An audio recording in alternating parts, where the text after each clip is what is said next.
எந்த சூழலிலும் சபை கூடி வருகிறதை விட்டுவிடாத ஜனங்களை தேவன் ஆசிர்வதித்தார். லூக்கா 13ஆம் அதிகாரம் 10வது வசனத்திலிருந்து போடப்பட்டிருக்கிறது. 18 வருடமாய் கூனியாய் இருந்தவள்.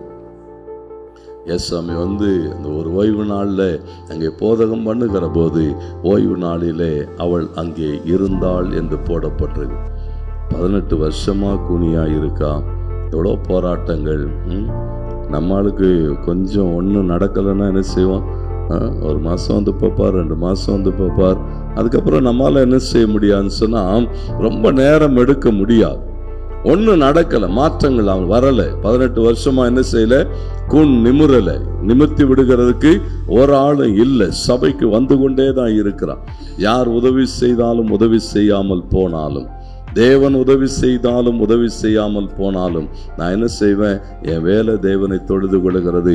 ஓய்வு நாள் தோறும் அந்த ஆராதனைக்கு வந்து கொண்டே இருக்கிறாள். கர்த்தருக்கு மகிமை உண்டாகட்டும். தேவன் ஒரு நாள் நேரடியாய் வருகிறார். தேவன் அன்றைக்கு அவளை சந்திக்கிறாள். அப்பொழுதே அவள் குணமாக்கப்படுகிறாள். நேரம் எடுக்கணும். ஆண்டவர் சமூகத்தில் என்ன செய்யணும்? சபை கூடி வருகிறதை விட்டு விடாதபடி நித்தமும் கடந்து வருகிற போது ஜெப நேரங்கள் பாருங்க. அப்போஸ்தலர் 16, 13, 14 வசனங்கள் சொல்லுகிறது. அந்த ஜெப நேரம் அப்போஸ்தலனாகிய பவுல் தேவனுக்கு மகிமுண்ட அந்த ஊழியம் செய்கிற போது அங்கே போடப்பட்டிருக்கிறது. லீதியாள் தொடர்ந்து அந்த ஜெபத்துக்கு வந்து கொண்டு இருக்கிறாள். ஜெப நேரத்தை விடாதபடி வந்து கொண்டு இருக்கிறாள். அவள் ஒரு பெரிய பிஸ்னஸ் உமன். கர்த்தருக்கு மகிமுண்டாட்டம். நல்ல வியாபாரி, ரத்தாம்பரம் விற்கிறவள் என்று எழுதப்பட்டு நல்ல பணம் எல்லாத்தையும் தாண்டி என்ன செய்தாளா? அங்கே அந்த ஜெப கூட்டங்களிலே தொடர்ந்து வந்து கொண்டு இருக்கிறாள். கர்த்தர் அவள் இருதயத்தை என்ன செய்தாரா? திறக்கிறதை பார்க்கிறோம். தேவனுக்காக தன் வீட்டை திறந்து கொடுக்கிறாள். வேதம் சொல்லுகிறது, அந்த பட்டணங்கள் அசைக்கப்படும்படியாய், சிறைச்சாலையின் அஸ்திபாரங்கள் அசைக்கப்படும்படியாய் கர்த்தர் என்ன செய்தாரா?